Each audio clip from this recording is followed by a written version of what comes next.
Hello, my wonderful people. How are we doing today? We are going to take notes on slope today. And so I just want to make a couple things clear in our notebook before we get going.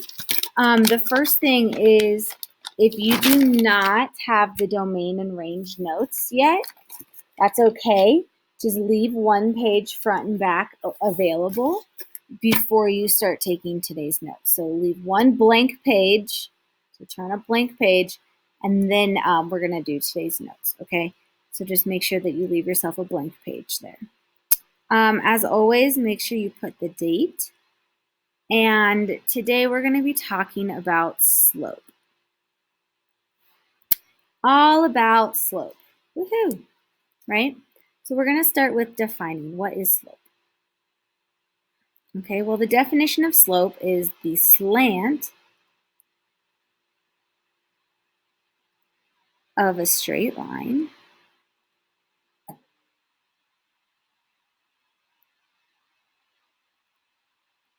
So the slant of a straight line.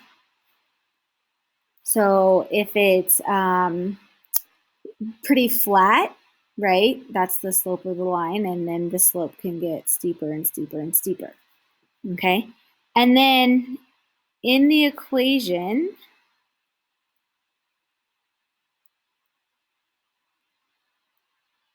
y equals mx plus b, the slope is represented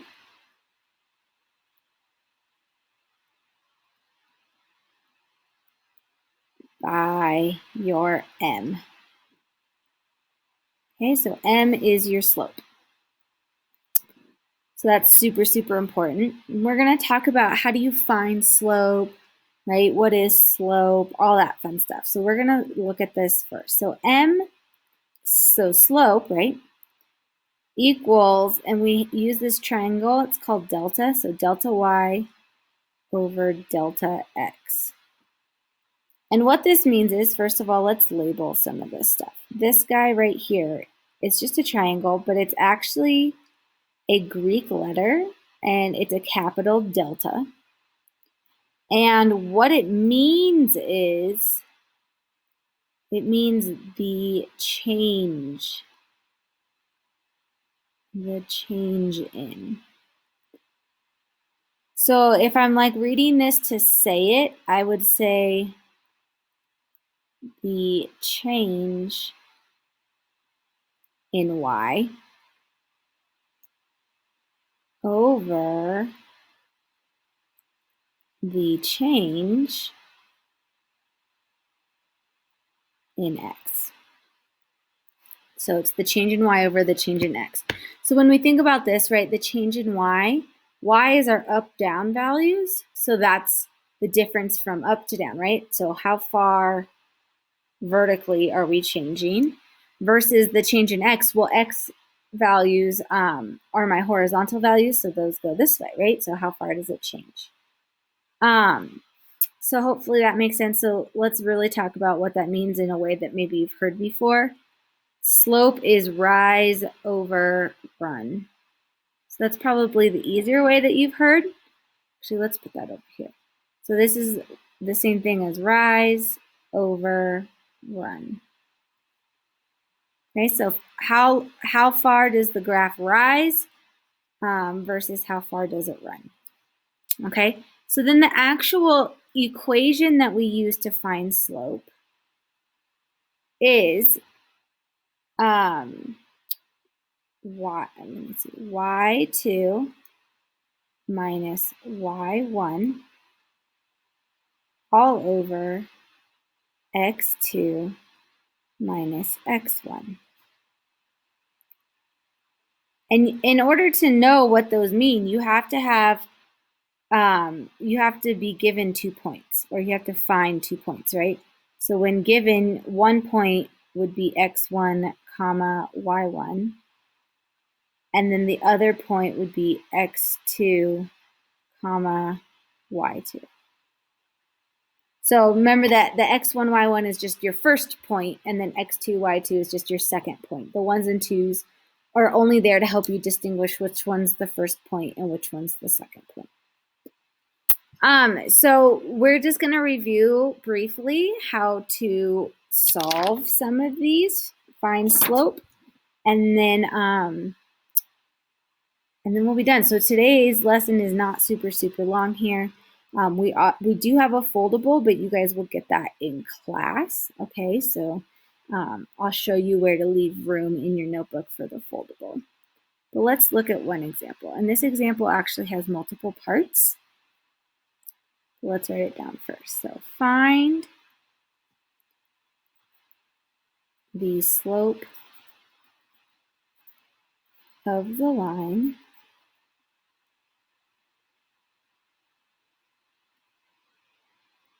through the given points.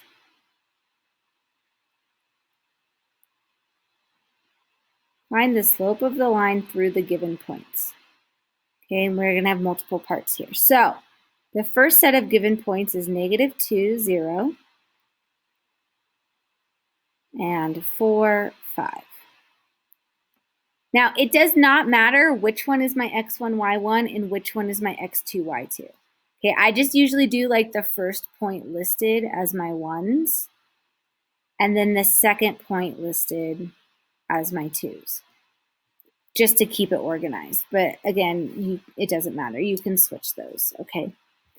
So if I have the equation y2 minus y1 over x2 minus x1, I'm just going to plug in my numbers. My y2 is 5 minus, right, it's always minus, and then my y1 is 0 over my x2 is 4, always minus, my x1 is -2. So notice that this minus is still there, but then x1 is -2. So I'm going to end up getting a double negative there. Okay, so 5 minus 0 is 5. And then because of this double negative, it turns to positive, so I get 5 over 6. And that's my slope. So what this is it tells me that my graph goes up 5 units and then to the right 5 units. Okay, so up 5 units to the right 5. Wow, sorry. Up 5 units to the right 6 units. Sorry, rise over run. At the end of the day, it's time for a break. All right, my second set of points is -3, 4, and 4, 2.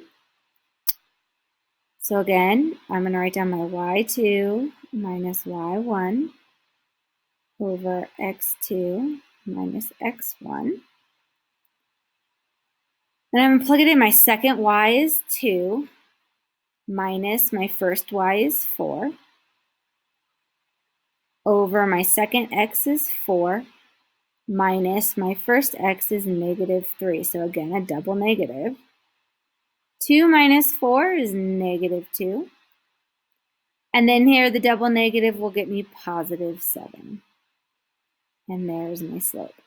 So this tells me that my graph goes down 2 units and then to the right 7 units. Because of the -2, it goes down instead. My third set of points here is 4, 2 and -2, 2. So again, y2 minus y1 over x2 minus x1. Plug them in, and I get 2 minus 2 on the top, right? y2 minus y1 over x2, which is -2, minus x1, which is 4. So 2 minus 2 is 0. And then -2 minus 4 is -6. Well, 0 divided by anything is 0. So in this case, my slope is 0. And what happens with the slope of 0 is you get a perfectly horizontal line. Okay, so a slope of 0 is a perfectly horizontal line. And then my last set of points So 1, negative 2, and 1, 3. And again, I'm going to do my y2 minus y1 over x2 minus x1. So my second y is 3 minus my first y is negative 2, so I get a double negative. And then my second x is 1 minus my first x is 1. So the double negative gives me positive 5, and then I get 0 on the bottom. Now something very special happens here. I am not allowed to divide by 0 at all, ever. So here, my value, my answer is just undefined. Undefined, because we're going to make a big note here. You can't divide by 0. Not allowed. Uh-oh, my y didn't finish. There we go. Cannot divide by 0. Can't do it. Cannot have 0 on the bottom of a fraction. So here, my slope, we just say it's an undefined slope. And an undefined slope is a vertical line. It's a perfectly vertical line. Okay, so what we're going to do next is we're going to leave the next page blank because we will be doing our little fun foldable, okay? So you want to make sure that you leave a page blank so you can glue that into your notebook. So leave that a page blank here, and we're going to keep looking at some examples. Okay, so the next example, we're going to look at how do we find slope from a table. Here's my table, right? X, Y. My points are 0, 1, 2, and 3. And then my Y values are negative 5, negative 1, 3, and 7.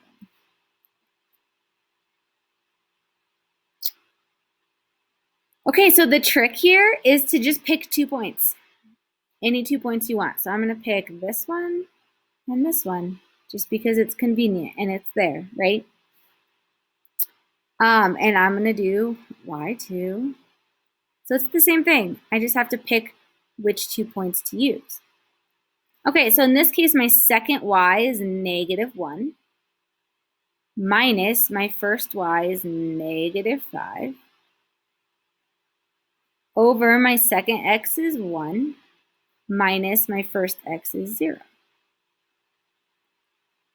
Negative 1, and then I have a double negative here. So this is really negative 1 plus 5 over, and then 1 minus 0 is 1. So I get 4 over 1, which is 4. So in this problem, my slope is 4. And that's it. So as long as I can pick 2 points in the table, right, then I'm good to go.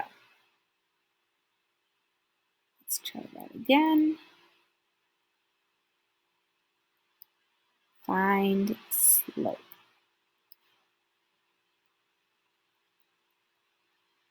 So x and y, I have negative 3, negative 5, negative 9, negative 12, and then 1, 5, 13, 18. All right, so there's your table. What I want you to do is I want you to pause this video and I want you to try this and find the slope. And then when you're done and you're ready to go over it, we'll go over it and you can just hit play again. So go ahead and hit pause and I'll see you in a second. Okie dokie. So depending on what points you picked, it might look different. I'm going to pick the first 2 points, but again, if you pick different points, it'll look different, but you should still get the same answer. So regardless of what it looks like, you should still get the same answer. So I'm going to do y2 minus y1 over x2 minus x1. My second y is 5 minus my first y is 1. over my second x is negative 5 minus my first x is negative 3. So again, a double negative. 5 minus 1 is 4. And then here I really have negative 5 plus 3 because of that double negative. So I have 4 over negative 5 plus 3 is negative 2. And when I divide, I get a slope of negative 2, right? 4 divided by negative 2 is negative 2. Hopefully we feel good about that. Nice little review of slope. We have one more example, and then we're cruising. So last example here is, what if we want to find slope from an equation? Okay, find the slope. So here's my equation, 2x minus y equals 7. Well, I know that if it's in the form of y equals mx plus b, I know where slope is, right? Slope is my m. But this is not in that form. So what I have to do, sorry, not find, my bad. What I have to do is I have to get the y by itself, right? I have to solve for y. So here's my equation again. I haven't done anything, just rewriting it. And the first step, I want to get this y by itself, so I have to move this 2x. So I'm going to subtract my 2x to both sides, which gets me negative y is equal to negative 2x, and that's a positive 7, so plus 7. And I still don't have the y by itself because I have this negative. So what I'm going to have to do is I'm going to have to divide everything by negative 1. So these cancel, and it just gives me positive y. And then negative 2x divided by negative 1 is positive 2x. And then positive 7 divided by negative 1 is negative 7. And now it's in the form that I recognize, right? Y equals mx plus b, where my m is my slope. So what is my slope here? It should be 2. It's common for people to say 2x. X is not part of the slope. We don't say that the slope is 2x. We say that the slope is just 2. Okay, so if you are one of those people that are in the habit of saying the slope is 2x, stop, because x is not part of the slope. And then the last thing we do is another activity that we will do in class. So there's actually no more like physical notes that we're writing down here. And so next time I see you in class, we will do those 2 foldables and that activity. So just make sure that you have these notes written down and that you left space for that. Otherwise, that's it. And I'll see you when we talk about linear functions.